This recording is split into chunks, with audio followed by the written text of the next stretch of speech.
Shalom à tous, que l'Éternel Dieu vous bénisse, que l'Éternel Dieu vous garde. Bienvenue donc à cet enseignement vidéo sur le mot Ra. On continue donc notre série et surtout on écoute l'Esprit Saint qui nous guide en fait ici dans cet enseignement, dans cette formation, afin de nous apprendre à mieux discerner, à juger d'une manière plus juste et à marcher selon la justice par la foi devant l'Éternel. Dans ces temps prophétiques qui viennent, c'est extrêmement important et fondamental d'apprendre à distinguer ce qui est bien de ce qui est mal. Remettons ces quelques instants à l'Éternel, notre Dieu, notre Père, si vous voulez bien. Père très saint, nous te rendons grâce dans le précieux nom de Yeshua, ton Fils bien-aimé. Nul n'est comme toi dans le ciel. Oui, ta parole est la vérité. Nous te rendons grâce dans le précieux nom de Yeshua. Étends ta main bienfaisante, Seigneur. Enseigne-nous, forme-nous, façonne-nous à la gloire de ton saint nom, afin que nous puissions être le serviteur, la servante que toi tu veux, à la gloire de ton saint nom. Nous te rendons grâce pour l'enseignement que tu nous donnes. Oui, Seigneur, car sans toi, nous ne pouvons rien faire. Merci pour ce que tu nous donnes aujourd'hui. Alléluia. Amen.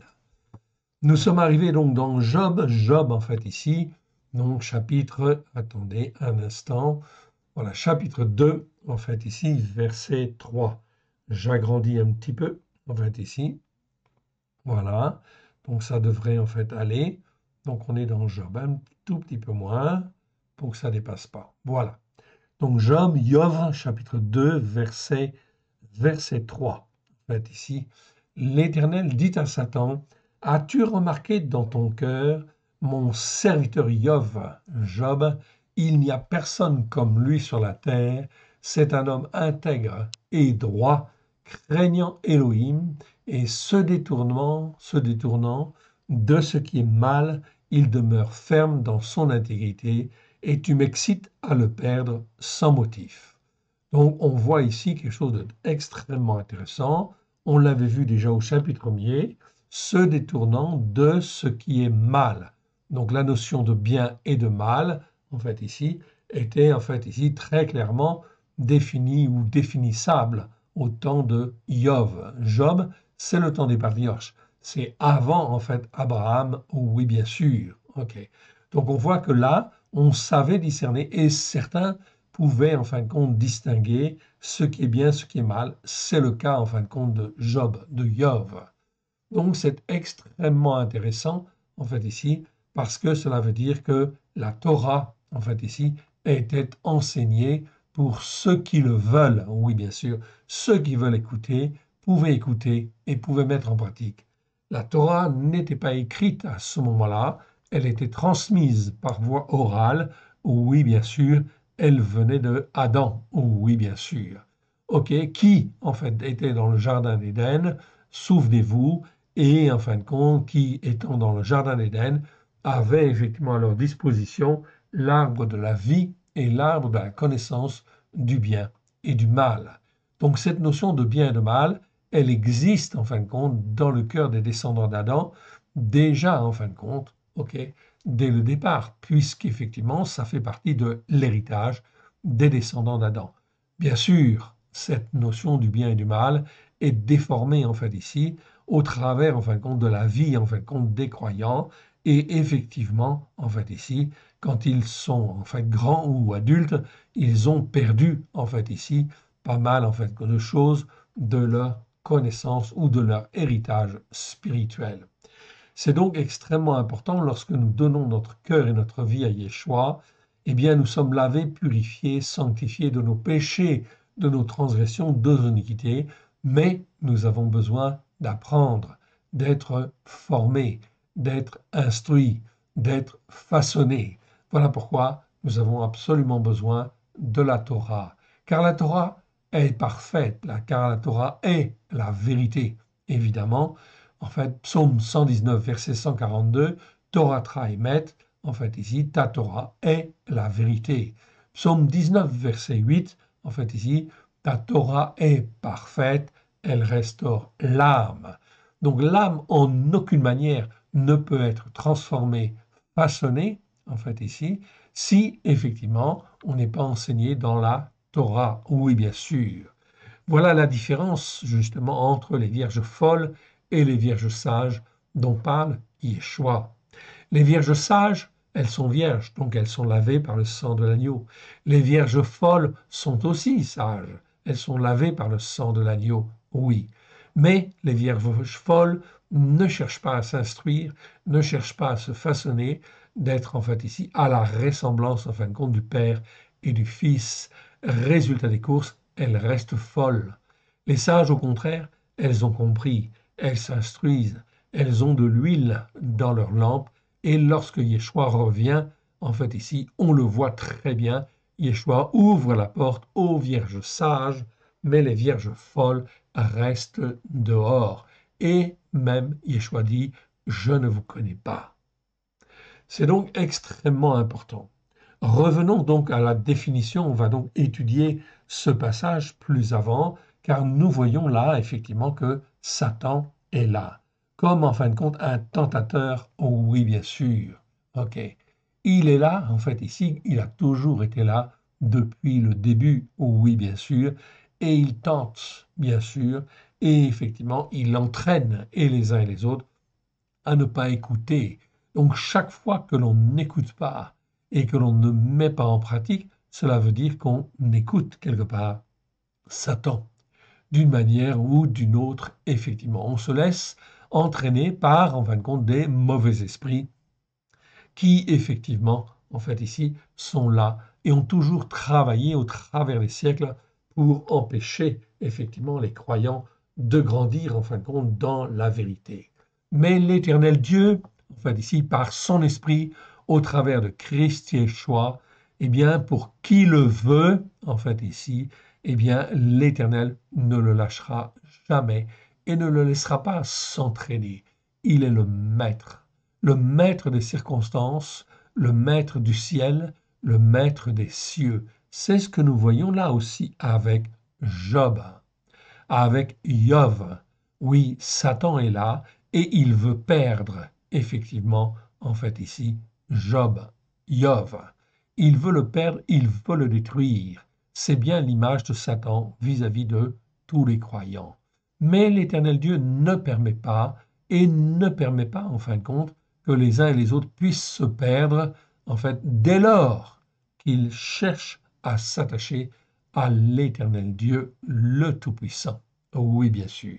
Mais si le croyant ne cherche pas à s'attacher de tout son cœur, de toute son âme, de tout son être à l'Éternel, eh bien, effectivement, il va se laisser entraîner, il va se laisser détourner. Oui, bien sûr. Voyons effectivement, en fin de compte, ici, la définition du mot ra, en fait, ici.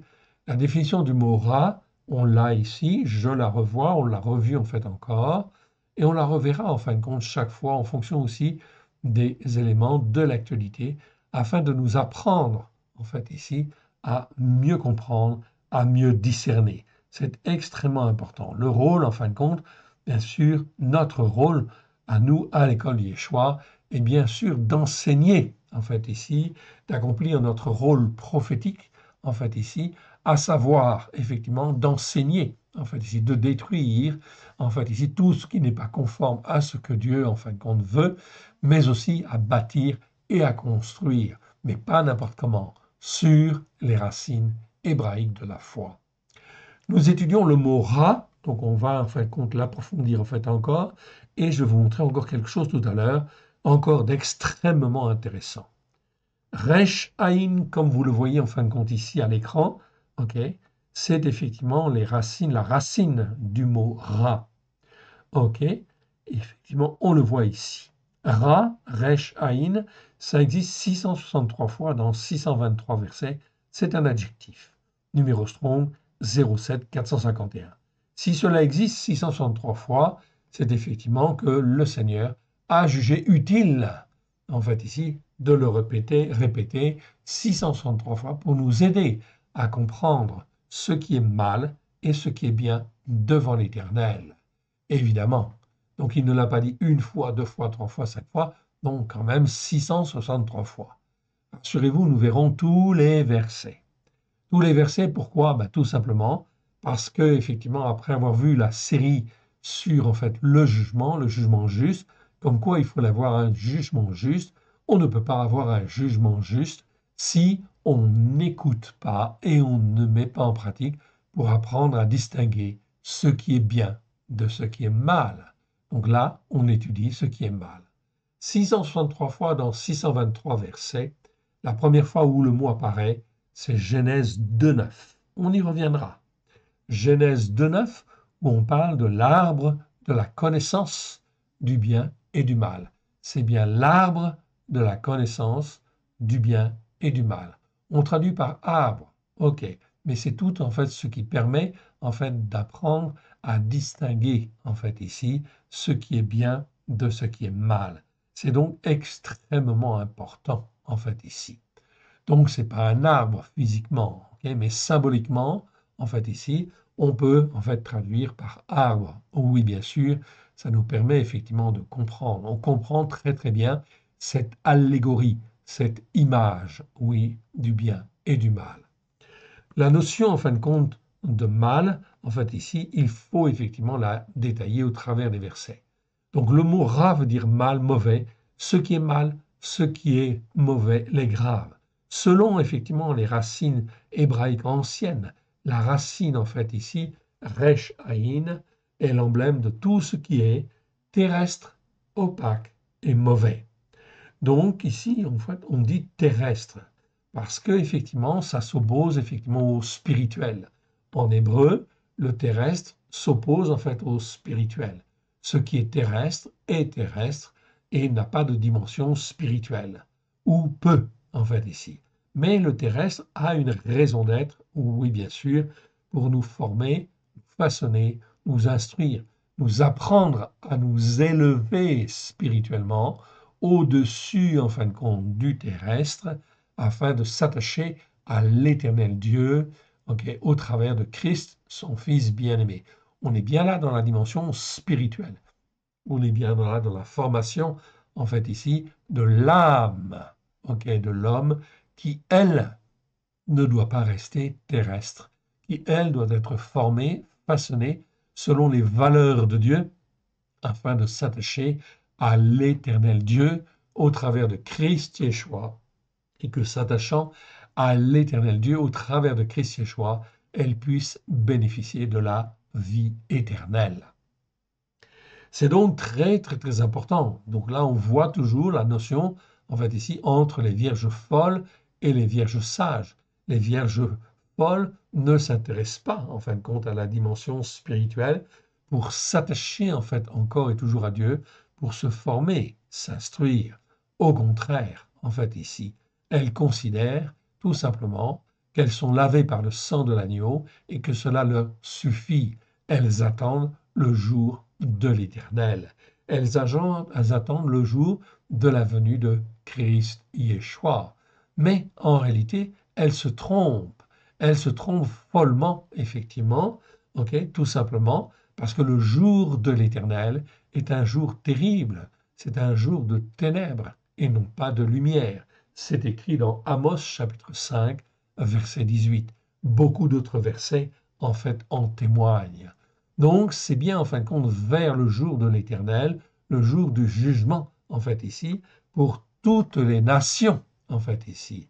Car, effectivement, Israël a été jugé, effectivement, après la mort, en fait, de Christ Yeshua. Il est ressuscité et le temple a été détruit. Israël a été détruit et dispersé de par le monde. Donc, Israël a été, en fait, jugé déjà.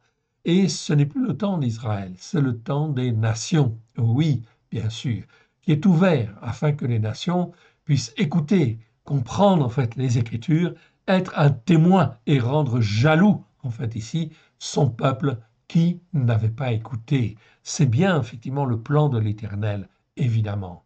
2000 ans sont passés. Est-ce que, en fin de compte, aujourd'hui, en 2025, les nations sont-elles un témoignage de l'Éternel pour rendre jaloux, en fait ici, son peuple, en fait ici, par les bénédictions que, en fin de compte, les nations ont pu accumuler au travers des siècles, évidemment. Donc, on voit aujourd'hui qu'effectivement, on n'est pas, en fin de compte, dans le plan, en fin de compte, de Dieu.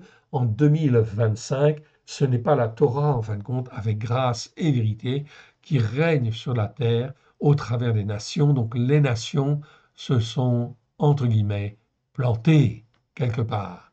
Bien sûr, elles ont écouté en partie, oui bien sûr, il y a eu une partie de la bénédiction qui est venue au travers de Yeshua, oui, au travers des siècles, oui, on est d'accord. Mais en réalité, en fait ici, tous les chrétiens, tous ceux qui sont élevés sur la racine judéo-chrétienne, on va dire cela, eh bien, n'ont pas gardé en fait la vérité, puisqu'ils n'ont pas gardé la Torah. Donc, il y a un jugement, en fin de compte, à venir. C'est bien sûr faire ce qui est mal devant Dieu. Okay. Comme dans 1 Roi, chapitre 11, verset 6, où il est écrit « Et Salomon fit ce qui est mal aux yeux de l'Éternel ». Salomon qui a été un roi sur la terre, comme il n'y en a pas eu, enfin, d'autres sur la terre. Il a été largement béni, en fait, sur la terre, rempli de sagesse, et en fait, ici, sa gloire s'est répandue parmi toutes les nations de l'époque. On se déplaçait expressément à Jérusalem pour voir Salomon et la gloire, en fait, ici, dont il était rempli, lui et son royaume, oui, bien sûr, parce qu'il faisait à l'époque ce qui est bien devant l'Éternel. Mais, en fait, ici, dans la fin de sa vie, ou une partie de la fin de sa vie, il s'est laissé détourner, oui, par les idoles, par, en fin de compte, ces femmes en très grand nombre qui venaient de différentes nations, en fait, ici, et il a toléré l'idolâtrie, oui, bien sûr, sur la terre d'Israël, et il s'est laissé entraîner, oui, bien sûr. Il a eu beaucoup, beaucoup de chevaux, énormément de richesses. Aucun roi sur la terre n'a égalé les richesses, effectivement, de Salomon à cette époque-là. Il est dit en fait ici, et il ne suivit point pleinement l'Éternel comme David son père. Donc c'est effectivement très clair. Il fit ce qui est mal aux yeux de l'Éternel. Si Salomon a été jugé, si Israël a été jugé, si en fin de compte Juda a été jugé pour ce qu'ils ont fait de mal, ne croyez-vous pas que les nations, en fait ici, au bout de 2000 ans, ne vont-elles pas être jugées, en fait ici, de la même manière? Oui, bien sûr, ça va de soi, c'est le bon sens. Si l'Éternel a jugé son propre peuple, eh bien, il jugera aussi les nations. Nous en sommes avertis, et on l'a vu au travers, en fin de compte, des prophéties que l'Éternel Dieu a données, en fin de compte, à Jérémie, notamment dans le chapitre 25, où il dit, en fin de compte, à Jérémie, « Fais boire à toutes les nations la coupe de la colère, que moi j'ai fait boire à Juda. Fais-la boire à toutes les nations sans exception, dont la France, dont les pays européens, dont le monde entier, oh oui bien sûr. » Et nous arrivons dans ces temps, en fait ici, ces temps de jugement. Voilà pourquoi il est extrêmement important, en fait ici, d'en parler, afin de ne pas être, en fait ici, une vierge folle, mais une vierge sage, oui bien sûr, qui se prépare à la venue du grand roi. Oui, Yeshua va venir, on est bien d'accord, mais pas tout de suite. Ou encore dans Deutéronome chapitre 31, verset 29. Et Moshe dit, « Car je sais qu'après ma mort, vous vous corromprez et que vous vous détournerez de la voie que je vous ai prescrite. Le malheur finira par vous atteindre quand vous ferez ce qui est mal aux yeux de l'Éternel, afin de l'irriter par l'œuvre de vos mains. » Okay? Effectivement, ici, c'est Moshe qui parle par rapport en fait au peuple d'Israël. Oui. Mais on pourrait dire exactement, en fait, ici, ce verset, en fait, ici, à propos de Yeshua. Et Yeshua dit, car je sais qu'après ma mort, vous vous corromprez et que vous vous détournerez de la voie que je vous ai prescrite, qui a été enseignée au premier siècle, au travers, bien sûr, de Yeshua lui-même et de ses disciples. Le christianisme, à l'époque, était un christianisme juif, essentiellement juif, exclusivement juif. Donc, en fait, on était sur la Torah, les prophètes et les psaumes, car Yeshua et les disciples ont enseigné. Ce n'est que par la suite que les dérapages, en fait, ont eu lieu de manière importante. Donc, on peut dire en fait ici de la même manière, et le malheur finira par vous atteindre quand vous ferez ce qui est mal aux yeux de l'Éternel, au point de l'hériter par l'œuvre de vos mains. Cette expression, il fit ce qui est mal devant l'Éternel, ou aux yeux de l'Éternel, existe plus de 60 fois, et nous avons vu déjà tous ces versets. Nous les avons vus. Nous sommes en fait aujourd'hui avec en fait ici Job au 516e fois où en fait on rencontre le mot Ara. Donc on a vu ces 60 versets. Donc je vous encourage à vous exercer, à avoir un jugement juste et en fin de compte à dire si ce que fait un tel ou tel autre est bien devant l'Éternel ou si c'est faire ce qui est mal. Et si c'est faire ce qui est mal, à faire en fin de compte comme Job, en fait ici nous l'apprend, à effectivement s'écarter en fait ici et rejeter tout ce qui est mal devant l'Éternel. C'est une excellente chose afin de nous apprendre à juger, mais à juger selon effectivement la Torah, les prophètes et les psaumes à la lumière de Yeshua. Donc ça c'est extrêmement important car l'Éternel Dieu, on a vu les versets, demande à ce que l'on, en fait, ici, marche selon un jugement juste et selon la justice par la foi. Je ne reviens pas sur ces versets. On a fait les vidéos, donc ici, rappelez-vous, le jugement juste et la justice par la foi. Donc je ne reviens pas sur ces versets. Et c'est donc extrêmement important, si on veut être une vierge sage, il faut effectivement apprendre à juger et bien sûr mettre de côté ce qui est mal et garder ce qui est bien. On peut dire aussi d'une manière tout à fait parallèle, Macron continue de plus en plus à faire ce qui est mal aux yeux de l'Éternel. Nous avons pris l'exemple de Macron parce que c'est notre président. Oui, il est censé nous représenter devant les nations et devant l'Éternel. Donc les décisions qu'il prend en fait ici nous engagent pendant son septennat. Voilà pourquoi il convient, s'il fait ce qui est mal, de demander pardon en fin de compte à l'Éternel et de reconnaître que ce n'est pas bien en fin de compte, ce qu'il fait, c'est mal. Donc notre président Macron continue de plus en plus à faire ce qui est mal. Donc je corrige la faute, de plus en plus à faire ce qui est mal aux yeux de l'Éternel. On l'avait dit la fois dernière, on le répète, non seulement en étant le chef de file de ceux qui veulent voter pour un État palestinien, oui, nous sommes dans les temps prophétiques. La terre d'Israël appartient à Israël et nous devons prendre position avec notre bouche, notre cœur, afin de dire la Torah est la vérité. Donc si l'Éternel Dieu dit en fait qu'il donnera la terre en fait de Canaan à Israël, il faut le dire, l'Éternel l'a dit en fait ici, ça doit être comme cela. Si on ne fait pas comme cela, on fait ce qui est mal devant l'Éternel. Donc je rappelle qu'en 1948, en fait ici, lorsque en fait ici les nations ont décrété effectivement que le territoire, il y aura un territoire pour les Juifs, en fait ici au Moyen-Orient, c'était bien, c'était une bonne chose, c'était bien devant l'Éternel. Mais ce n'était pas conforme tout à fait à ce que l'Éternel voulait donner. Or, les nations dites chrétiennes, donc qui sont de culture judéo-chrétienne, savaient très bien quelque part que la terre d'Israël devait appartenir à Israël. Voilà pourquoi la France en particulier et l'Angleterre, dominant sur le Moyen-Orient, lorsqu'elles se sont retirées effectivement du Moyen-Orient, eh bien, elles ont laissé Israël se débrouiller avec les nations arabes. Mais elles n'ont pas donné le territoire qui convenait, en fait, ici, selon les Écritures. Elles ont fait ce qui est mal devant l'Éternel.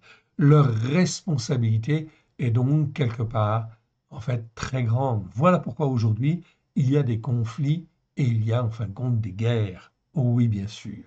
Mais voilà pourquoi, si en fait Netanyahou veut récupérer effectivement la bande de Gaza, c'est une très bonne chose et c'est tout à fait conforme aux Écritures.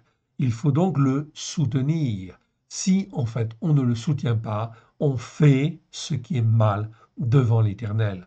Or, dans les temps prophétiques où nous sommes, eh bien, c'est ce que nous devons effectivement faire. C'est faire ce qui est bien devant l'Éternel et apprendre à juger comme, en fait, l'Éternel Dieu juge afin d'être un avec le Père et avec le Fils. OK. Donc, non seulement, en fait, en voulant un État palestinien dans la situation actuelle, mais aussi en s'opposant à la volonté de Netanyahou de faire le contrôle, de vouloir le contrôle de la bande de Gaza. C'est donc effectivement extrêmement important et spirituellement fondamental. Selon les Écritures, Netanyahou fait ce qui est bien devant l'Éternel, car selon la Torah, un criminel, et en particulier un terroriste, doit être condamné. Oui. Et là, c'est un sujet supplémentaire. OK? Le Hamas est-elle une organisation terroriste? Oui ou non? Si elle est une organisation terroriste, je dois la condamner. Et elle doit être condamnée à mourir. Oui, bien sûr, car un criminel, selon la Torah, et en particulier un terroriste, doit être condamné devant l'Éternel, doit être condamné à mort, en fin de compte. Ça, c'est effectivement, en fin de compte, extrêmement important. Ça fait partie des jugements justes devant l'Éternel. Et l'on ne doit jamais, en fait, négocier avec lui, car c'est lui donner de l'importance, ce qu'il n'a pas à avoir. C'est pour cela que négocier avec le Hamas et, en fin de compte, permettre de récupérer, en fait, ici, 5 otages, 10 otages, etc., on le comprend. C'est une bonne chose dans un sens, mais ce n'est pas conforme à l'écriture, effectivement, et pas conforme à ce que Dieu nous demande d'avoir. On ne doit pas négocier avec les entreprises terroristes. Donc le Hamas, les frères musulmans, l'Iran, en fait ici, qui est un État terroriste. Oui, bien sûr, tout simplement parce qu'il soutient le Hezbollah, il soutient le Hamas, il soutient, en fait ici, les Houthis, en fait ici, et en fait leur déclaration est très clairement de vouloir détruire Israël. Rien que ces positions devraient prendre, en fait ici, devraient faire dire à tous les chrétiens, tous ceux qui sont de formation judéo-chrétienne, de dire non, ça c'est mal devant Dieu. Il faut soutenir en fait Israël, car Israël est dans le bon droit, a le droit d'exister d'une part, mais en fait ici parce que cela correspond au plan de Dieu qui est en train de restaurer en fait Israël selon sa bonté, selon sa miséricorde, selon les prophéties qui sont en fait ici données par Ésaïe, puis Yeshayahu, Ésaïe qui est Yeshayahu, en fait ici par Jérémie, par Ézéchiel et tous les prophètes. Donc là, on est bien effectivement dans le sens en fait des jugements justes de l'Éternel. La décision de Netanyahou donc s'avère donc être une excellente décision pour libérer Israël du Hamas, mais aussi pour libérer le peuple palestinien du Hamas. C'est aussi la seule manière, en fin de compte, de délivrer ce peuple qui est sous le joug, en fin de compte, du Hamas. Oui, bien sûr. Cela ne veut pas dire que tous les Palestiniens ont un cœur sincère devant Dieu. Je n'ai pas dit ça. Mais c'est extrêmement important. C'est une manière, effectivement, en fait ici, de les libérer, de leur donner une autre chance. Je rappelle en fait ici que palestinien, en fait ici, ça vient de Pelishtim, en fait en hébreu, donc des Philistins. Le mot palestinien est le mot latin, en fait ici, que les chrétiens des premiers siècles ont donné, en fin de compte, à la Palestine, qui était avant, en fait, en partie, la Philistie, c'est-à-dire le pays des Philistins, en partie. Mais au temps, en fin de compte, de David, au temps, en fin de compte, même, en fait, ici, d'Abraham, de Yitzhak, plutôt du temps d'Abraham, de Yitzhak, les responsables et les rois, en fait, philistins, étaient des rois qui craignaient à Élohim. Jamais ils n'auraient levé le petit doigt contre Israël, car ils avaient la crainte de l'Éternel. Voilà pourquoi le peuple palestinien est un peuple de méchants, en fait, ici, et c'est un peuple qui s'est comporté d'une manière méchante en élisant, en fait, ici, le Hamas à leur tête, mais aussi, en fait, en le soutenant. Voilà pourquoi, en fait, ici, ils doivent se repentir de cette attitude de méchanceté qu'ils ont eue vis-à-vis, en fin de compte, d'Israël et vis-à-vis de l'Éternel. C'est donc extrêmement important, en fait, ici. Donc, tous les mouvements, en fait, ici, palestiniens, qui existent, pro-palestiniens, qui existent, en fait, ici, en France, en Europe, partout dans le monde, sont effectivement entachés d'une iniquité grave, qui vise, en fin de compte, à vouloir, en fait, la haine du juif, la haine d'Israël et la destruction d'Israël. Voilà pourquoi, en fait, ici, l'expression, en fait, ici, palestinienne, en fait, ici, dans nos pays, notamment judéo-chrétiens, est quelque chose, en fin de compte, qui est extrêmement mauvais devant l'Éternel, car c'est source, en fin de compte, de conflits, en fait, ici, et de difficultés très graves à venir. En fait, on peut dire d'une manière ici très claire, sur le plan prophétique, en fait, c'est l'Éternel qui fait prendre à Netanyahou la bonne décision à avoir dans cette situation difficile. Car effectivement, il y a des otages.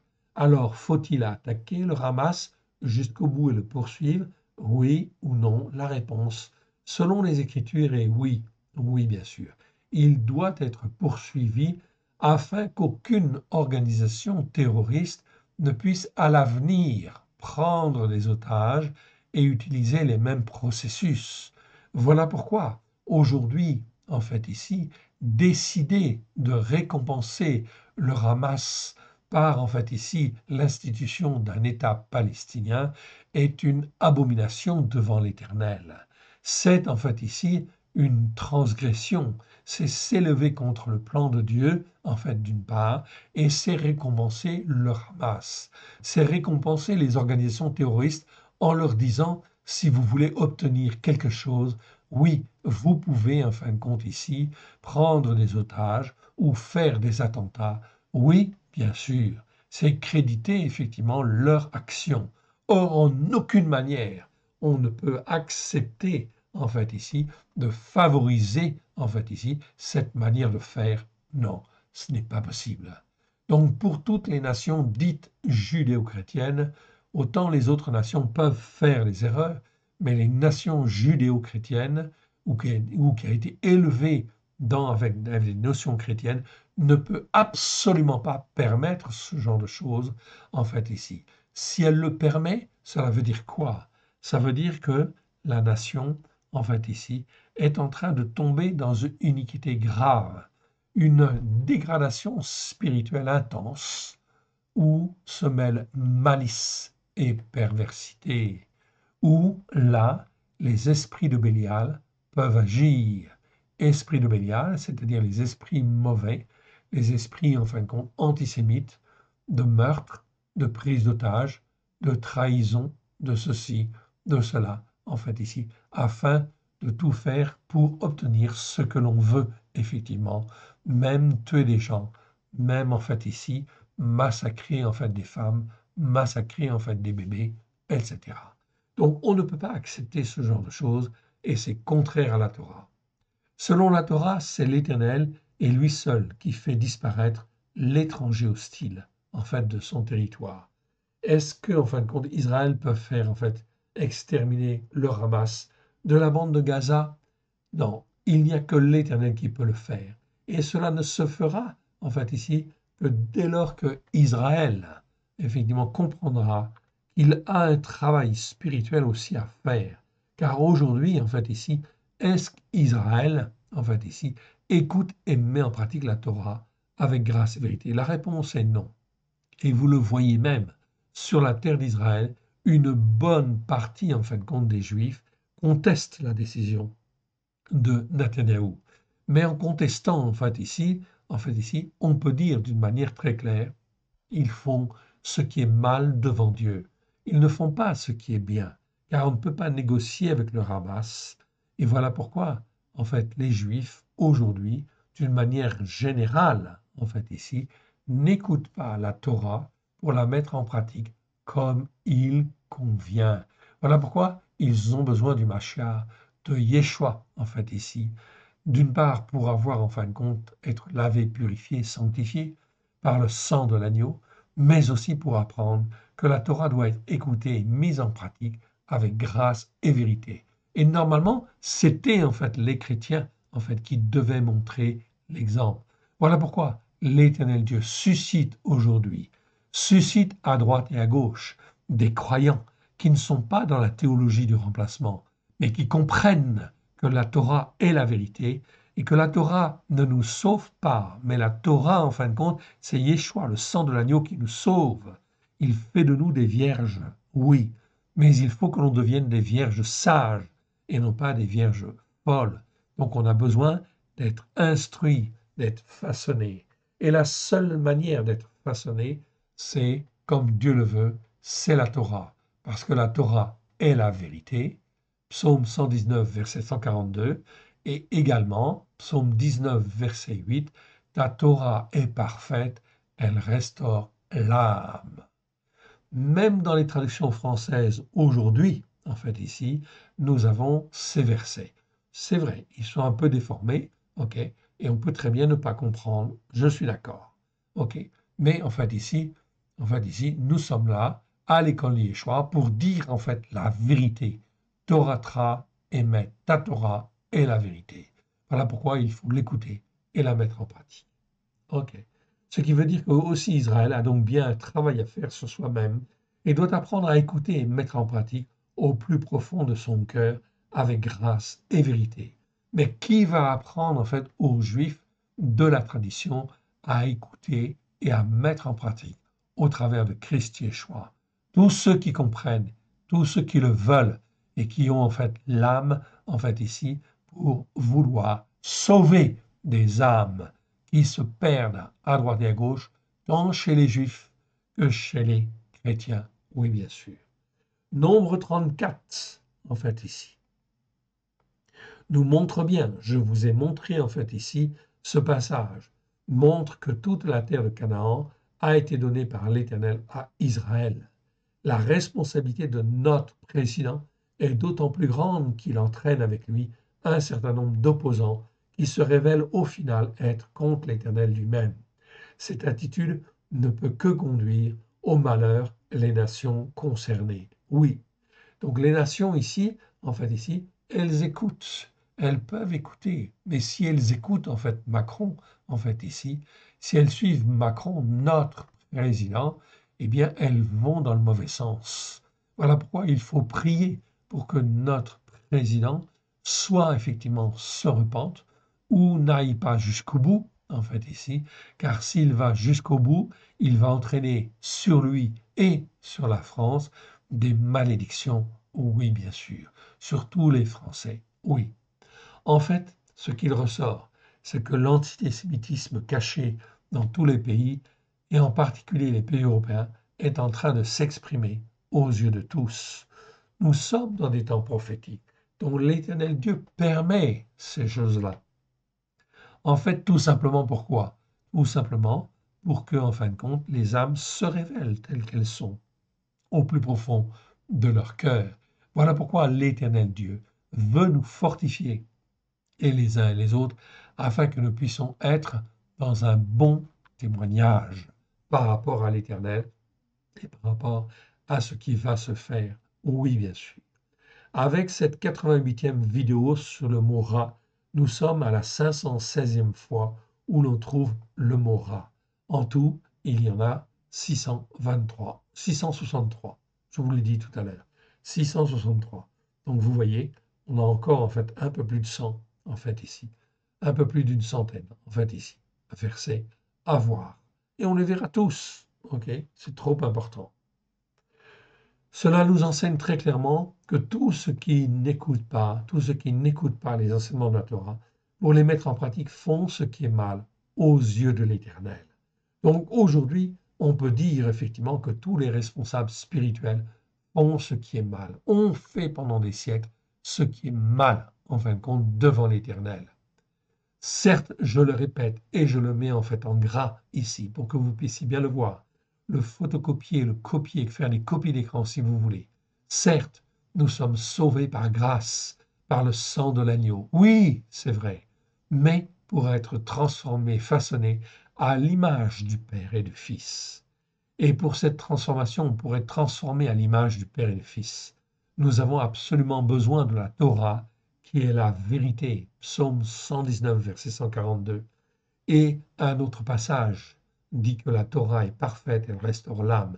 Je l'ai dit et je le répète, il faut effectivement, en fait ici, écouter et mettre en pratique, afin de ne pas être une vierge folle.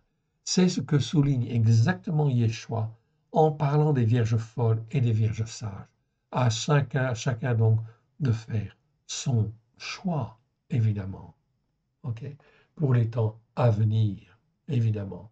Le jour de l'Éternel qui vient est un jour de colère, est un jour de ténèbres et non de lumière. Voilà pourquoi, dans ces temps de détresse oppressante qui amènent l'angoisse, qui viennent et dans lequel nous allons être plongés, l'Éternel, en fait ici, garde ses enfants, ses vierges sages, il va les garder.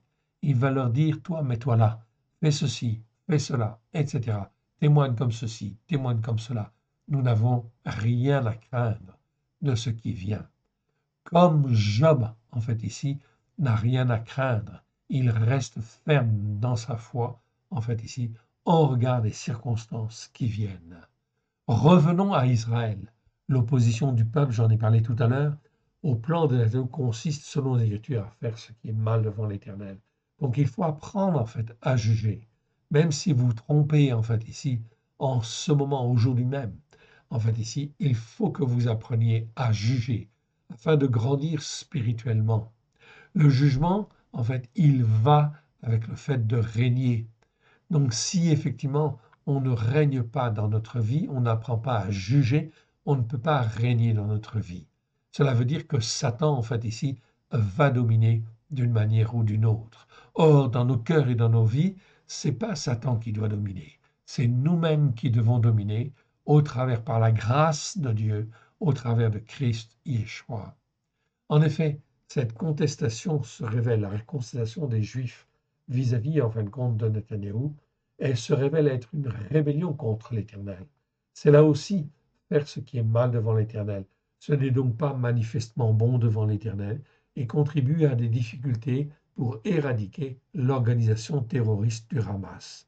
Donc la guerre avec le Hamas, elle peut durer, en fait, ici, et elle va durer, en fait, aussi longtemps que l'Éternel le permettra. Mais le fait que Israël n'écoute pas et ne met pas en pratique, en fait ici, la Torah avec grâce et vérité est aussi, en fait ici, une des raisons pour lesquelles, en fait, l'Éternel ne donne pas la victoire à Israël d'une manière pleine et entière sur le Hamas pour le moment. Ceci est très important parce que cela va permettre, en fait, aussi de comprendre chez les nations ce qui va se passer. La guerre civile va venir en France. Oui, vous avez bien entendu. Ok, la guerre de religion va venir en fait en France. Oui, bien sûr.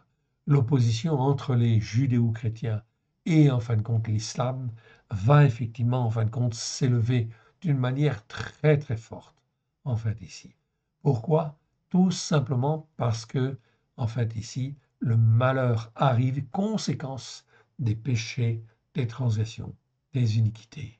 Et vous n'imaginez pas, en fin de compte, les malheurs qui peuvent venir, en fait, ici. Vous avez entendu parler, en fait, ici, des airbags Takata, en fait, ici. C'est très terre à terre. Tout un certain nombre de véhicules ont été, en fait, rappelés, effectivement, dans le but, effectivement, de changer ces airbags qui étaient défectueux. Cela a entraîné, en fin de compte, des malheurs dans la France. Il y a plusieurs dizaines, en fait, ici, de personnes qui sont décédées suite à l'éclatement de ces, en fin de compte, comment dire, de ces airbags défectueux. Bon, j'ai un véhicule, ok, c'est un Seat Alhambra que j'ai depuis très longtemps.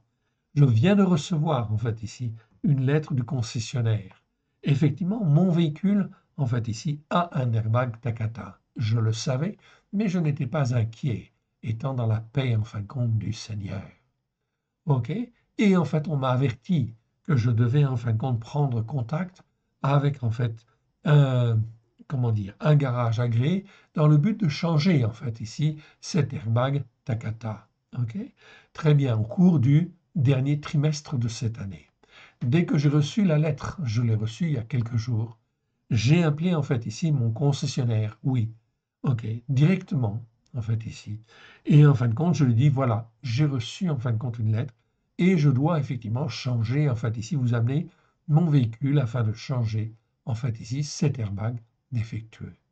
OK, j'avais à peine fini, en fin de compte, ici, OK, mon commentaire, que, en fin de compte, la standardiste, en fait, ici, la personne responsable, me dit, pas de problème, venez. Et je lui dis, mais c'est normalement au cours du dernier trimestre. Elle me dit, non, venez dès maintenant. Et en fin de compte, j'ai rendez-vous à la fin, en fin de compte, du mois d'août, c'est-à-dire qu'en fait, j'aurais même pas attendu 3 semaines, en fait, ici, pour, en fait, ici, que cet airbag soit changé. Et ils m'ont dit, nous avons également autre chose, en fait, à vérifier. Je n'ai pas, en fin de compte, bien compris ce que c'était, mais c'était en rapport, effectivement, avec le fonctionnement de mon véhicule. OK? Donc j'étais vraiment dans une paix souveraine du Seigneur. Aucun malheur ne peut nous toucher, ne peut nous toucher dès lors que l'on écoute et que l'on met en pratique. J'étais dans une paix royale.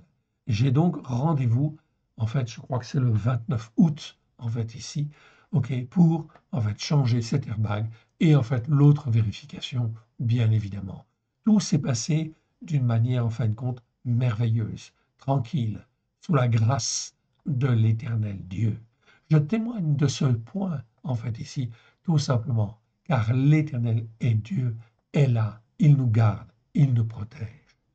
Je vous ai dit, en fait, aussi, dans une vidéo précédente, que je venais d'être opéré, en fin de compte, du genou. On m'a mis, en fait, une prothèse. Oui, prothèse du genou. C'est une opération importante. Cela fait 15 jours, en fait, ici, que j'ai eu cette opération. Et déjà aujourd'hui même, je marche en fait sans les béquilles, en fait, ici. C'est vraiment en fin de compte la main de l'Éternel. Il aurait pu me guérir, oui, bien sûr, sans passer par l'opération. Mais je savais que je devais passer par l'opération. Tout simplement, en fin de compte, c'était au fond de mon cœur. Parce que, en fin de compte aussi, dans cette opération, je livre mon cœur, je livre ma vie entre les mains des médecins et en fin de compte entre les mains de l'Éternel Dieu. Et donc j'avais une totale confiance. Lorsque j'étais à l'hôpital, la présence de l'Éternel était souveraine. J'étais dans une paix royale. Aucune inquiétude. Non, j'étais dans la paix du Seigneur. L'opération s'est très très bien déroulée. Le chirurgien est venu en fin de compte après. Il m'a dit ça s'est très bien passé. Maintenant, on passe à la rééducation, en fait ici. Oui, très bien. Et on va m'ôter tous les fils, en fin de compte, toutes les agrafes. J'ai eu 51 agrafes sur, en fin de compte, la, comment dire, l'ouverture qu'ils ont fait, l'opération qu'ils ont fait. 51 agrafes. Je m'en inquiétais un petit peu, en fait, ici, me disant que ça allait peut-être être douloureux pour les ôter. Eh bien non, on m'en a ôté 30 sur les 51 déjà. Ça s'est passé, enfin, d'une manière merveilleuse. J'ai à peine senti, en fait, ici, les agrafes que l'infirmière, en fait, ôtait de ma plaie.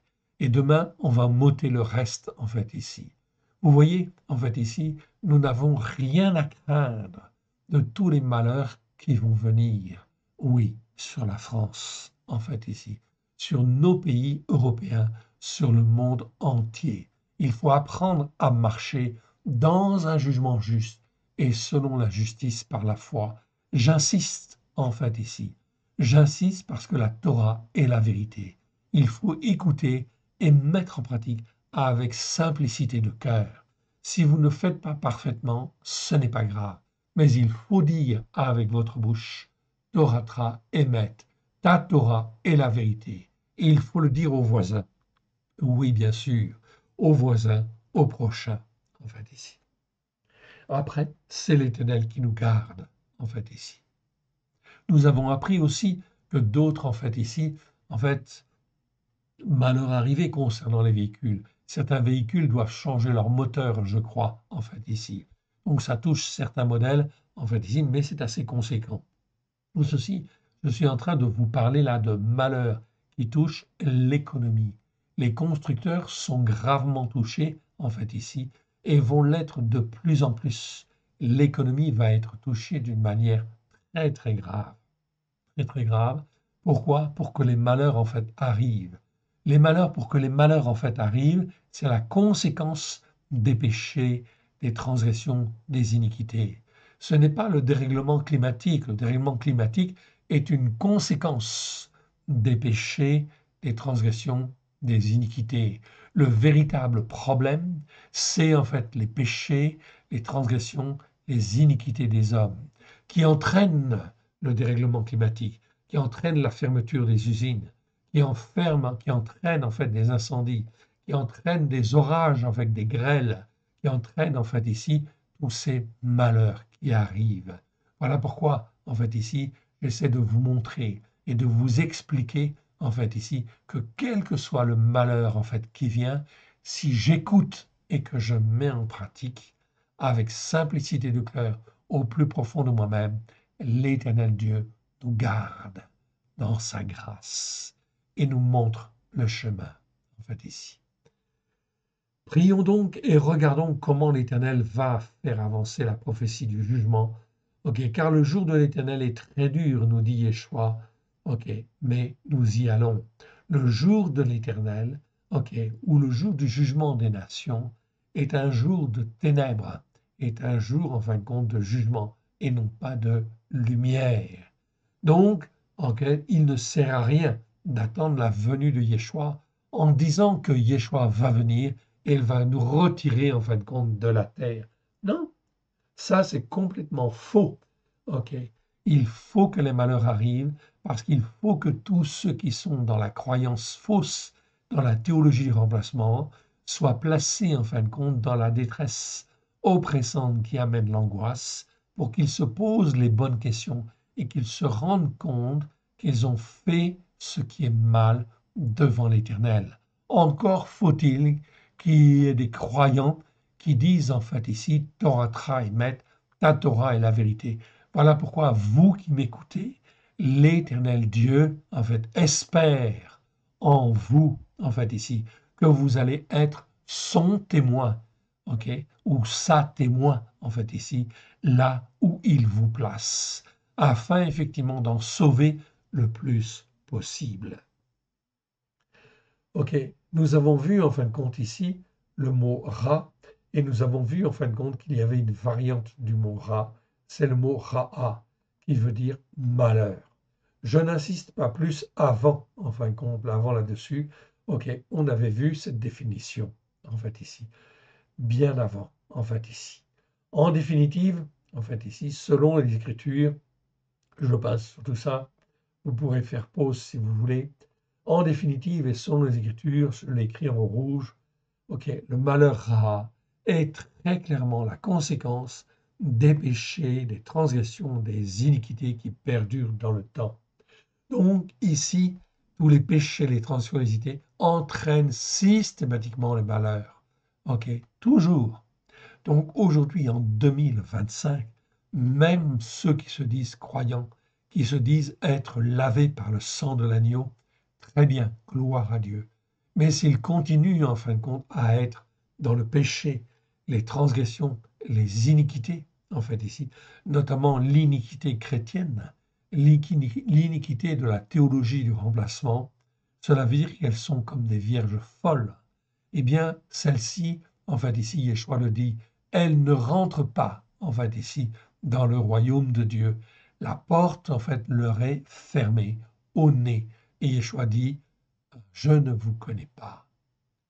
Donc, c'est très important, il faut se poser les bonnes questions et revenir à la Torah avec grâce et vérité. Le verbe ra'a, en fait, ici, on l'avait vu en fin de compte ici. Donc, ce verbe, en fait, ici, veut dire se sentir mal, ok, ou être mauvais. Mais en fait, lorsqu'il est conjugué au ifil, il veut dire faire le mal, faire du mal. Ce verbe-là existe. Donc, lorsque l'Éternel, en fait, ici, ok, permet, en fait, ici, qu'un constructeur, en fait, ici, mette, en fait, ici, des, permette qu'il mette des, comment dire, des airbags défectueux, etc. Oui, c'est un malheur, oui. Et cela va entraîner des conséquences très, très graves, en fait, ici. Oui, pour ceux qui n'écoutent pas et ne mettent pas en pratique. Mais pour ceux que l'Éternel, en fait, mais pour ceux qui écoutent et qui mettent en pratique, l'Éternel Dieu les garde, en fait, ici. Vous le voyez, je vous ai donné des exemples pratiques, très, très simples, qui me sont arrivés. Je les ai vécus et je les vis, en fait, aujourd'hui. Tout cela sert de témoignage. L'Éternel Dieu est là. Roa, nous avons vu en fait aussi. Roa est très important en fait ici. Mot qui existe 19 fois dans 19 versets, qui décrit un état de dégradation morale et spirituelle intense où se mêlent malice, perversité et influence des esprits de Bélial. Quand on persévère en fait ici dans l'iniquité, il y a une dégradation morale et spirituelle qui se fait. Elle devient de plus en plus intense et peut nous obliger à être en fait ici, comment dire, sujet à malice, perversité, et en fin de compte sous l'influence des esprits de Bélial. Et oui, lorsque je persévère à être contre le plan de Dieu en ce qui concerne en fait ici le pays de Canaan pour Israël, eh bien je vais tomber dans la malice, dans la perversité. Je vais soutenir en fait ici, ou ils vont soutenir en fait ici les Palestiniens, la cause palestinienne, soutenant indirectement en fin de compte le Hamas. Ça, c'est de la malice, c'est de la perversité. C'est Satan qui agit au travers en fait d'ici d'esprits mauvais, d'influence en fin de compte ici, d'esprits en fin de compte antisémites, d'esprits de meurtre, d'esprits de terrorisme, etc. Donc là, en fait ici, on voit que les nations en fait ici vont se laisser entraîner à cause effectivement en fait ici des péchés, des transitions et des iniquités, vont se laisser entraîner en fin de compte, ok, avec des présidents comme Macron qui en fait aujourd'hui entraînent en fait ici des nations à l'encontre d'Israël, à l'encontre, je vais dire plus précisément, à l'encontre de la volonté de l'Éternel pour Israël. Cela veut dire que, en fait ici, elles vont s'attirer, ces nations et ces présidents, ces rois, s'attirer des malédictions encore plus importantes, en fait ici, évidemment. Il leur arrivera ce qu'ils ont, en fin de compte, pensé, en fait ici, faire. Donc, résultat des courses, le terrorisme, en fait ici, va se déclencher, en fait ici, dans chacun de ces pays. Pourquoi? Parce qu'elles n'ont pas voulu que, en fin de compte, Israël éradique le Hamas. Oui, bien sûr. Je passe, en fin de compte, sur tous les verbes, en fait, suivants, ok, que nous avons vus déjà, en fait, ici. Parce que je veux m'intéresser, en fait, ici, justement, en fin de compte,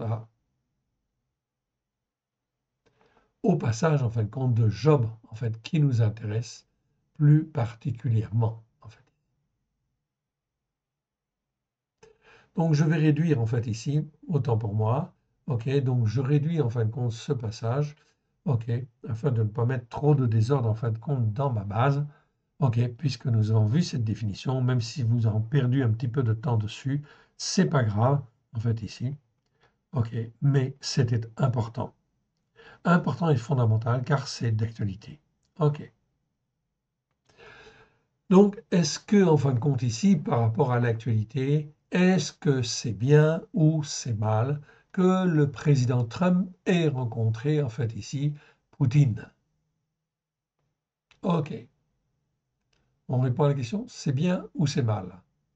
Si, en fait, on doit répondre par bien ou mal à cette question, la réponse est, en fait, ici, oui, c'est un bien. Est-ce que c'est un bien d'honorer, en fin de compte, un dictateur comme, en fait, Trump l'a fait? C'est pas forcément au premier chef la bonne solution. Mais c'est la bonne attitude, en fait, ici, ok, que Trump a eue vis-à-vis de Poutine, parce que Poutine, on peut considérer que c'est un criminel, oui, de guerre, quelque part, oui. Donc il fait ce qui est mal devant Dieu en voulant, en fin de compte, envahir l'Ukraine. On est bien d'accord. Mais en réalité, l'attitude de Trump a été ici, en fait ici, de tendre la main, en fait ici, de faire ce qui est bien. OK. C'est-à-dire de faire du bien à son prochain. Oui, on peut dire que l'attitude de Trump ici a été bonne, a été bien, en fait ici, devant l'Éternel. Ensuite, bien évidemment, c'est l'attitude des Européens, en fait ici, qui va être importante.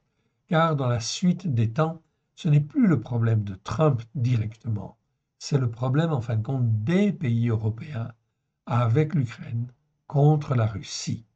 Pourquoi? Parce que la Russie est une menace très très importante. C'est un peu comme Nebuchadnezzar hier. Si on compare en fait aux Écritures, or Nebuchadnezzar, eh bien, c'est pas forcément bien en fin de compte devant Dieu, on est bien d'accord. Mais l'Éternel Dieu avait permis en fin de compte cette nation afin d'amener les jugements en fait ici sur en fin de compte Israël. Aujourd'hui, on est un peu dans le même schéma, en fait, on peut dire. OK, Nebuchadnezzar, en fait, ici, c'est Moscou, en fait, ici, quelque part. C'est Poutine.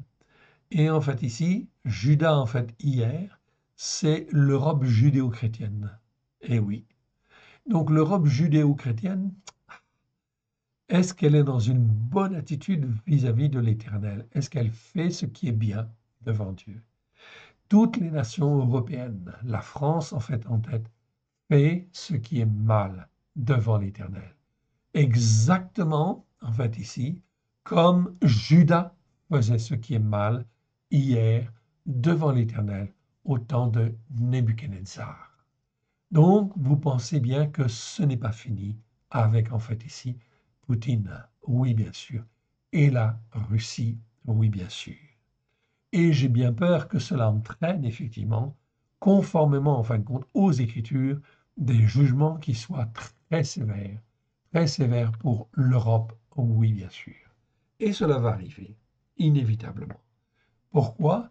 Parce que l'Europe chrétienne, l'Europe judéo-chrétienne, en fait ici, fait ce qui est mal devant Dieu. Verset 1. Revenons dans ce chapitre 2, en fait ici, de Job. Je voudrais quand même, en fin de compte, avancer un petit peu ici. Mais j'ai beaucoup de choses à voir sur ce chapitre, sur ces versets. Or, les fils de A-Elohim. A-Elohim, très très important. A-Elohim, ça veut dire en fait le seul vrai Dieu, le seul Dieu, unique et vrai. Si on doit traduire A-Elohim, le terme hébreu, A-Elohim, c'est donc Elohim, Elohim, avec l'article dedans, en fait ici. Cette expression existe en fin de compte dans les Écritures 374 fois. Nous l'avons en fin de compte retrouvé ici. OK, 374 fois. Sinon, c'est toujours le nom de Elohim qui existe 2599 fois dans 2244 versets. On a vu tous les versets, donc on sait exactement où ils sont. OK. Donc Elohim, ça veut dire Dieu, en fait ici, mais c'est Dieu pluriel. On est bien d'accord. OK. Et en fin de compte, à Elohim, avec l'article devant, c'est en fait ici en hébreu une spécificité. Ça veut dire le, en fait ici, Dieu, le Dieu par excellence. C'est l'article en hébreu, c'est déterminatif. C'est comme si on disait ce Dieu-là, ou le seul Dieu unique et vrai. Donc ma suggestion, notre suggestion est de dire quand je vois à Elohim, il faut que je pense le seul Dieu unique et vrai. Et c'est très vrai parce que dans la plupart de ces versets, je dis bien presque la quasi-totalité de ces versets, eh bien, on s'aperçoit que lorsqu'on parle de A Elohim, on parle du seul Dieu unique et vrai. Et lorsque Abraham, en fait ici, est appelé un homme de A Elohim, du seul Dieu unique et vrai, ça veut dire qu'il est attaché en fait au seul Dieu unique et vrai. Et il n'y a rien d'autre qui compte, aucun autre Dieu. Même chose pour David, même chose pour Moshe, en fait ici. Ça, c'est donc très important. C'est une appellation, en fait ici, excellente. Alors évidemment, si en fait je crois dans A Elohim, j'écoute la Torah et je la mets en pratique, évidemment, en fait, ici. Donc, je fais le Shabbat. Sinon, je ne crois pas, en fin de compte, dans le seul Dieu unique et vrai. Ok. C'est un choix, en fait, ici. Donc, les fils de Elohim, c'est-à-dire ceux qui avaient été élevés dans la connaissance de Elohim, vinrent un jour se présenter devant l'Éternel. Et Satan vint aussi au milieu d'eux, se présentant devant l'Éternel. Donc, on voit en fin de compte ici que Satan se présente. Donc, qui sont ces fils de Elohim? Eh bien, en fait, on est en mal, en fin de compte ici, un peu de répondre à la question, mais en tout cas, toujours est-il, ce sont des hommes et des femmes, puisque ce sont des fils, ce sont des hommes et des femmes qui sont formés, en fait, ici, ou des êtres qui sont formés dans les lieux célestes, ou, en fin de compte, sur la terre, en fait, ici. OK. Mais je dirais plutôt dans les lieux célestes. Donc, on a effectivement ici un petit, en fait, ici, comment dire, un petit nuage. On ne sait pas exactement, en fait, ce que c'est. Mais il va se présenter, en fait, ici, peu importe, devant l'Éternel. Et Satan vint aussi au milieu d'eux. Satan est au milieu d'eux. Et oui, parce que Satan est aussi un fils de Elohim. Ah oui, de Elohim. Et oui, il a été formé. C'était en fait l'un des plus beaux anges de l'Éternel, une des plus belles créations de l'Éternel. Être céleste, oh oui, il était superbe, mais il a désobéi. Il a désobéi, il se rebellait contre Dieu. Et oui, mais c'était un fils de Elohim. Vint aussi au milieu d'eux se présenter devant l'Éternel. L'Éternel dit à Satan, d'où viens-tu? Et Satan répondit, de parcourir la terre et de m'y promener. Et l'Éternel dit à Satan, as-tu remarqué dans ton cœur mon serviteur Job sur cette terre que tu vois, mon serviteur Job? Il est tout à fait particulier. Il n'y a personne comme lui sur la terre. Il est unique, en fait, ici, sur la terre. Et c'est un homme, c'est un descendant d'Adam. Un homme intègre et droit, en fait, ici. Okay. Donc, intègre et droit, en fait, ici. On a vu ces mots-là. Yachar et Tam, en fait, ici. Craignant Elohim. Donc, il craignait à Elohim. Très, très, très important, cette notion-là. On n'a pas étudié, en fait, ici, le verbe craindre, mais c'est très important. On l'étudiera. Se détournant. Donc, il se détournait de ce qui est mal. Donc, il avait bien une notion de ce qui est mal. Voilà pourquoi on va, en fait, ici, parcourir tous les versets où le mot mal existe, afin que après, lorsqu'on a fini la série, eh bien, en fin de compte, personne ne pourra dire oui, je ne savais pas ou je ne pouvais pas comprendre. Ici, en fin de compte, on aura vu tous les versets de ce qui est mal. Se détournant de ce qui est mal, il demeure ferme dans son intégrité et tu m'excites à le perdre. Okay. Donc ici, tu vois très bien, en fin de compte, le jeu de Satan, en fait, ici. Il est ferme dans son intégrité, c'est très bien. Et tu m'excites à le perdre sans motif, en fait, ici. Tu m'excites à le perdre. Donc ici, Dieu voit le jeu de Satan. Et Satan répondit à l'Éternel, peau sur peau, tout ce que possède un homme, il le donne pour sa vie. Okay.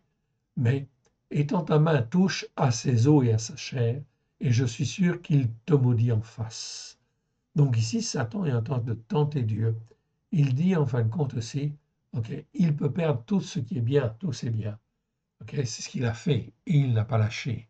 Mais si tu touches à sa chair et qu'en fin de compte il est dans la souffrance, là, il va te maudire, en fait, ici.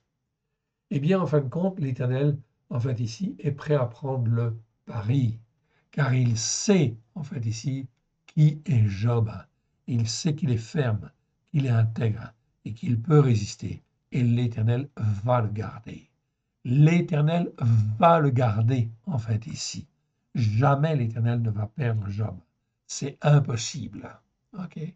C'est impossible selon les Écritures. Donc il faut que cette foi-là, notre foi, soit tirée vers le haut. Voilà pourquoi nous sommes dans les épreuves et qu'il faut dire merci Seigneur dans les épreuves que tu me fais traverser. En toi, j'ai entièrement confiance, en fait, ici. Et je te laisse faire. Oh mon Dieu, je marche par la foi. L'Éternel dit à Satan, voici, je te le livre, seulement épargne sa vie. Je te le livre, mais ne le fais pas mourir. Et Satan, bien sûr, qui ne veut que le mal, en fait, ici, eh bien, en fin de compte, se retira de devant la face de l'Éternel. Puis il frappa Iov d'un ulcère malin. Donc ici, c'est le mot rat, en fait, ici. Mais on ne va pas dire, en fait, ici, mauvais, car en fin de compte, ok, un ulcère, c'est quelque chose de vraiment très, très mal. Donc on va dire ulcère malin, c'est très bien, oui. C'est très, très bon, en fait, ici. Ok. Donc on va dire ulcère malin, et on a raison, en fait, ici. Donc il va, en fait, le toucher un ulcère malin, très mauvais, depuis la plante du pied jusqu'au sommet de la tête. Donc vous voyez que Iov, a été servi tout particulièrement, en fait, ici. Ok. Job prit un tesson pour se gratter et s'assit, en fin de compte, sur la cendre, en fait, ici. Ok. Il s'assit sur la cendre. Sa femme lui dit, tu demeures ferme dans ton intégrité, maudit Elohim et meurs. Même sa femme, en fait, lui dit, en fait, ici, lâche l'affaire, en fait, ici, ok, ok, maudit Dieu, en fait, ici, et meurs, qu'on en finisse. Mais Job lui répondit, tu parles comme une femme insensée. Vous voyez comment, en fait, Job, il répond, en fait, ici, dans son intégrité. Quoi, nous recevrions de A Elohim. Donc là, il dit du seul Dieu unique et vrai, celui qui a tous les pouvoirs, en fait, ici, le bien, et nous ne recevrions pas aussi le mal. En tout cela, Job, ne pécha point par ses lèvres. C'est extraordinaire cette fois-là. C'est exemplaire. Et en fin de compte, Job, il croyait aussi dans le Rédempteur, en fait aussi. Il va le dire à un moment, c'est pas bien traduit, mais il l'a dit, en fait, ici. Donc il croit dans la résurrection, dans le Mashiach, en fait, ici, qui va venir. Il croit dans la restauration de l'Éternel au travers de celui qui rachète. Oui, il croit. On est bien dans la foi du Messie, en fait, ici. Trois amis, en fait, ici, de Yov, Eliphaz de Théman, Bildad de Shoa, Sophar de Naama, apprirent tous les malheurs, en fait, ici. On voit le mot malheur ici, c'est le mot rat, qui lui était arrivé. Les hommes se concertèrent et partirent de chez eux pour aller s'émouvoir, en fait, ici, sur lui et le consoler. On a retraduit, en fait, ici les mots. Donc attention, en fait, aux mots, on les a volontairement retraduits car la traduction n'est pas tout à fait pertinente. Donc ici, c'est bien s'émouvoir. Pour s'émouvoir, en fait, avec lui. Pleurer avec lui. C'est pas le plaindre, c'est pleurer avec lui. Sur lui et le consoler. Ayant de loin porté les regards sur lui, ils ne le reconnurent pas. Ils élevèrent la voix et pleurèrent. Les hommes déchirèrent leurs manteaux et ils jetèrent de la poussière en l'air au-dessus de leur tête. Et il se rassit à terre auprès de lui 7 jours et 7 nuits, sans lui dire une parole, car il voyait combien sa douleur était grande. Mes frères et sœurs, rien qu'en lisant, en fait, ici, ces versets, on voit que ces amis, ce ne sont pas des vrais amis, en fait, ici. On va détailler un petit peu, en fait, ici, certains mots. Les noms, en fait, ici, sont choisis. Et j'ai pas le temps de voir tous les noms, en fait, ici. Eliphaz de Théman, en fait, ici, c'est pas pour rien qu'il s'appelle Eliphaz de Théman et de Théman. Ou Bildad, en fait, ici, de Shua. OK. Et de Sophar, en fait, ici, de Naaman, en fait, ici. OK. Il y a effectivement ici, derrière chaque nom, en fait, ici, il y a une signification spirituelle. Mais on a perdu beaucoup, en fin de compte, de la signification de ces noms-là, au travers des siècles, à cause de la théologie du remplacement. Ok, ne parlons pas de la théologie du remplacement, ils sont complètement passés à côté de la plaque, en fait, ici.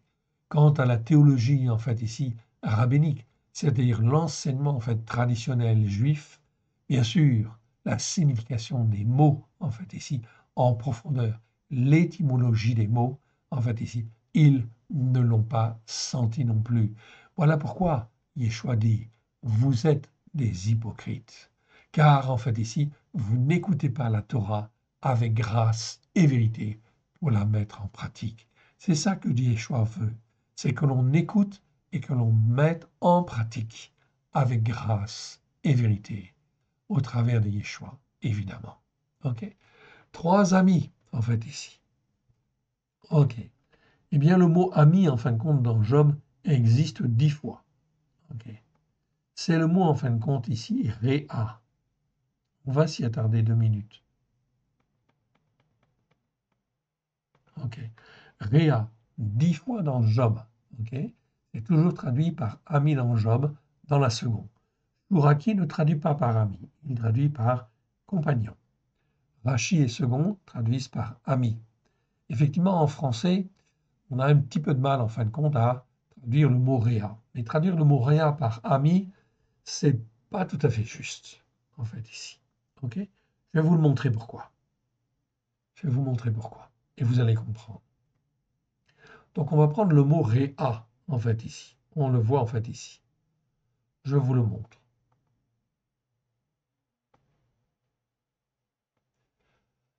Donc, on l'agrandit.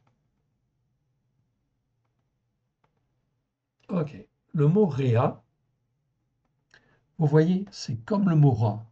OK? C'est resh aïn. Eh oui, resh aïn, OK. On a vu en fin de compte que ça nous donnait en fait le mal. Oui, ce qui est mal ou mauvais devant Dieu. Ici, j'ai en fait ici la même racine. OK? Donc, réa, en fait ici. Mais réa, en fait ici, c'est pas la même vocalisation. On est d'accord. Mais c'est la même racine. Et c'est toujours la racine qui prime. Donc, on voit que réa, rechaïn, c'est pas forcément quelque chose, en fin de compte, de bon. Donc, ça peut pas être un ami, en fait, ici. Ce mot-là existe 188 fois dans 173 versets. C'est un nom masculin. 07 453. Première fois dans Genèse 11, 3. Eh bien, c'est traduit par prochain assez souvent. OK? Prochain au sens de celui que tu vois. En fait, c'est en général prochain au sens de celui que tu vois, pas celui avec qui tu es ami. Non. En fait, ici, ce serait un autre mot en fait en hébreu. Ici, prochain, c'est au sens de celui que tu vois, d'accord. Ça existe en fait 69 fois dans les Écritures. C'est plutôt bien. La traduction par en fait prochain est pas mal. Mais le prochain, c'est celui qui est proche, que tu vois. OK. D'autres versets, en fait, ici, les traducteurs traduisent par l'autre. C'est l'autre, en fait, ici. Oui, je peux traduire par l'autre. Oui, très bien. C'est traduit, en fait, ici, 41 fois par, en fait, ami. Ça, c'est pas forcément bien. OK? Car un réa, en fait, ici, ça peut être un prochain, oui, un proche, un autre, oui, bien sûr, mais c'est pas un ami, pas forcément un ami. Ça peut être un ami, mais c'est pas forcément un ami. OK? Parfois traduit par compagnon ou par camarade, en fait, ici. Parfois par homme, parfois par voisin. En fait, ici, dans la seconde, c'est traduit une fois par, en fait, ici, parent et une fois par adversaire. En fait, ici, c'est le mot le plus courant, en fait, pour exprimer le prochain, en fait, ici. On est d'accord. OK. Et c'est, en fait, le prochain que tu vois, mais ce n'est pas forcément le prochain avec qui tu dois faire alliance. Le prochain que tu vois, tu dois effectivement en fait témoigner pour lui. On est d'accord. Car en fait, dans les Écritures et dans la Torah, il est bien écrit, tu aimeras ton prochain comme toi-même. Oui. Et Yeshua le dit, en fait, ici. Tu aimeras ton prochain comme toi-même. Pourquoi faire? Pour lui témoigner que la Torah est la vérité. Bien sûr, pour lui témoigner, en fait ici, que la Torah, elle transforme, elle façonne, mais en aucune manière pour que tu, en fait ici, fasses alliance avec lui, notamment si ce prochain est un prochain idolâtre ou est un prochain, en fait ici, méchant, qui se révèle être un méchant. Donc dans ce cas-là, ce n'est plus, en fin de compte, ici, un prochain, en fait ici tel que en fait on avait pensé en fait la fois au début. Donc le prochain est quelque chose, est quelqu'un que tu en fait ici qui est proche de toi, qui physiquement que tu vois, mais en réalité c'est pas forcément bon. La racine, en fait, ici, je reviens à la racine ancienne, Resh Aïn, je retrouve la racine Resh Aïn, exprime une racine qui est l'emblème de tout ce qui est terrestre, opaque et mauvais. Ça peut être mauvais, mais ça peut très bien être uniquement terrestre, en fait, ici. Donc, un prochain qui n'est que terrestre, qui ne s'intéresse, en fait, ici, qu'aux choses terrestres, est-ce que c'est bien devant Dieu? Non, mais il faut quand même lui témoigner, on est bien d'accord, de la vérité, du chemin spirituel, car sinon, il n'aura pas eu l'occasion, en fin de compte ici, de voir le chemin de la vérité. Cela nécessite, en fait ici, la plus grande attention, évidemment, vis-à-vis du prochain. Okay, de la racine Resh Aïn ou Resh Aïn, Aïn, en fait, on déduit tout ce qui est courbe, s'incline, se rapproche pour se compacter, tout ce qui est fragile, aigre, cassant, tout ce qui se brise se réduit en poudre, en fait, ici, ok, le mal physique et moral, la misère, la malignité, le malheur, le vice, la perversité, le désordre. Voilà pourquoi l'Éternel Dieu dit dans Lévitique 19, 18, tu aimeras ton prochain comme toi-même, parce que il doit connaître la vérité, il doit la voir, en fait, ici. Ok, je suis l'Éternel, mais non pas pour dire que ton prochain est comme toi, mais pour dire que ton prochain n'est pas comme toi, et qu'il doit, par ton témoignage, devenir comme toi, un serviteur de Elohim.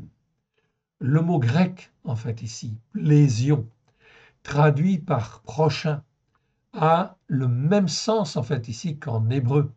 Donc, dans le Nouveau Testament, en fait, ici, le mot plésion qui est traduit par prochain, c'est très bien, il faut le traduire. Mais il a le même sens que le mot réa, en fait, en hébreu. C'est l'autre, en réalité. Le prochain, c'est l'autre, en fait, ici.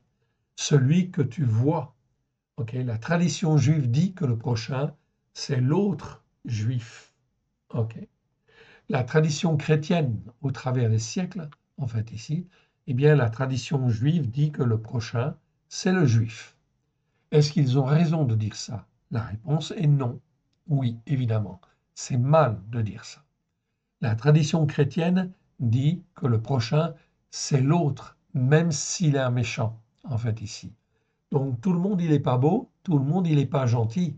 Donc tu dois faire en fin de compte ce qui est bien vis-à-vis du prochain. Tu dois l'aimer comme toi-même, donc tu dois lui témoigner. Je prendrai en fin de compte l'exemple de Trump qui reçoit effectivement Poutine. En fait ici, en lui déroulant le tapis rouge, eh bien en fin de compte, lui, en tant que témoin chrétien, en fait ici, il a bien en fin de compte ici témoigné comme il fallait devant, en fin de compte, l'Éternel. Ok, il a, en fin de compte, témoigné, en fait ici, il a aimé son prochain comme lui-même. La tradition chrétienne dit que le prochain, c'est l'autre, même s'il est méchant. Non, là, il ne faut pas continuer, il ne faut pas persévérer. Donc, si tu dis que le Hamas, en fait ici, ou que les Palestiniens pro-Hamas sont effectivement ton prochain, non, c'est pas bon, en fait, ici. Qu'il soit ton prochain pour que tu témoignes de la vérité, oui, d'accord, en fait, ici. Donc, on voit ici, en fait, ici, la Torah, dans Genèse, en fait, ici, 11.3, ils se dirent l'un à l'autre, en fait, ici. Le mot réa est traduit par l'autre ici. La même chose, en fait, ici, il est traduit par l'autre, c'est très bien. Là, il est traduit par l'autre, on est bien d'accord. Ici, il est traduit par l'autre aussi. Lorsque Judas fut consolé, il monta à Timna vers ceux qui tondaient ses brebis, lui et son ami Ira. Ira, en fait, ici, ne peut pas être l'ami de Judas. C'est impossible, en fait, ici. C'est un ami, en fin de compte, ici, qui, en fin de compte, ici, l'entraîne dans, en fait, ici, l'idolâtrie. Si, en fin de compte, un Cananéen est l'ami de Judas, ça ne va pas, en fait, ici, quelque part. Donc, on ne peut pas traduire, en fait, ici par ami normalement. Donc, on devrait, en fait, traduire autrement, en fait, ici. OK. Donc, on pourrait dire et ira qui lui était proche, par exemple. Ce serait mieux, en fin de compte, ici, par rapport à l'écriture. Vous voyez donc, c'est très important, en fait, ici, cette notion de réa. Je fais, en fait, ici, encore une remarque par rapport, en fin de compte, à ce mot réa. C'est resh aïn avec une vocalisation différente. Ici, le mot ra, c'est resh aïn aussi. La différence entre les mots, c'est bien une question de vocalisation. Et cette vocalisation, qui l'a mise en place? Ce sont bien les Juifs, et c'est la même, en fait, ici, les scribes, en fait, pharisiens, en fait, ici, qui l'ont mis en place. Donc, cela veut dire qu'aujourd'hui, les Écritures, telles qu'elles nous parviennent, en fait, ici, eh bien, en fin de compte, jamais, en fait, les traducteurs n'auraient pu traduire, en fait, ici, les Écritures si, en fin de compte, les Juifs n'avaient pas ponctué, en fait, ici, n'avaient pas fait la vocalisation du texte hébreu. Voilà pourquoi, en fait, ici, tous les croyants, en fait, ici, sans exception, devaient être reconnaissants et remercier, en fait, ici, les Juifs d'avoir, en fin de compte, vocalisé les Écritures afin qu'on puisse en comprendre, en fait, ici, un tant soit peu le sens. Je n'ai pas dit qu'ils avaient tout fait parfaitement, mais vous pouvez être sûr que, en fait, ici, la vocalisation qu'ils ont fait est déjà une approche extrêmement intéressante, judicieuse et pertinente. Oui, bien sûr. Et que sans cette approche, eh bien, nous serions sur la terre des ignorants, en fait, ici. OK. Des ignorants de l'écriture. Je réduis, en fait, ici mon texte pour qu'il soit à une bonne dimension, OK, et qu'il ne perturbe pas tout, effectivement, en fait, ici. Donc ici, en fait, ici, on a donc bien le mot réa, que l'on doit traduire par proche, ou prochain, ou l'autre, en fait, ici. OK. Donc ici, en fait, ici, ce ne sont pas les amis, en fin de compte, de Job. Ce sont, en fin de compte, des connaissances, en fait, de Job, ou, en fin de compte, des proches, en fait, on pourrait dire, en fait, ici, mais ce ne sont pas vraiment, en fin de compte, des proches. OK. On le sait, en fait, aussi par d'autres mots en fait aussi, et vous le verrez effectivement que le comportement de ses amis en fait est suspicieux en fait au possible. On le verra aussi un peu plus la fois prochaine. Je vais m'arrêter en fin de compte là parce que en fin de compte, ok, je ne peux pas aller trop avant en fait ici. Ça prendrait encore trop de temps. L'écriture est vraiment très très très très riche. On reprendra en fait la fois prochaine, on reviendra quand même sur ce passage en fait ici, de 11 en fait ici. OK? Et la fois prochaine, on ira dans Job chapitre 5, Job chapitre 5, verset en fait 19 en fait ici. OK. Mais on viendra quand même un peu dans ce passage-là au niveau de l'introduction. Eh bien, en fin de compte, remettons au Seigneur en fait ce qu'il nous a donné aujourd'hui. Père très saint, nous te rendons grâce. Merci Seigneur pour ta parole que tu nous dévoiles, selon ta grâce au travers de Christ Yeshua. Que ce qui n'est pas de toi dans le nom d'Yeshua s'en aille dans les lieux arides. Que ce qui est de toi, Seigneur, dans cet enseignement, puisse être rempli de grâce et de vérité au travers de Yeshua, ton Fils bien-aimé, et puisse trouver dans chacun de nos cœurs un terrain favorable à la gloire de ton saint nom. Que ton nom soit béni, honoré, loué toujours et partout. Aide-nous, mon Dieu, mon Père, à te faire plaisir. Merci Seigneur, que cette parole nous transforme, nous façonne, nous apprenne à mieux discerner ce qui est bien, ce qui est mal devant toi, à avoir un meilleur jugement, afin de te glorifier, de te servir, toi le seul vrai Dieu, et celui que tu as envoyé dans les temps, en fait, qui viennent. Nous te rendons grâce dans le précieux nom des choix. En toi, nous plaçons toute notre confiance. En toi, en fait, ici, nous plaçons toute notre foi à la gloire de ton saint nom, car tu es notre Dieu et sans toi, nous ne pouvons rien faire. Alléluia. Amen. Que l'Éternel Dieu vous bénisse, que l'Éternel Dieu vous garde, dans le précieux nom de Yeshua. Amen. Amen. Amen. À très bientôt. Shalom à tous. Amen.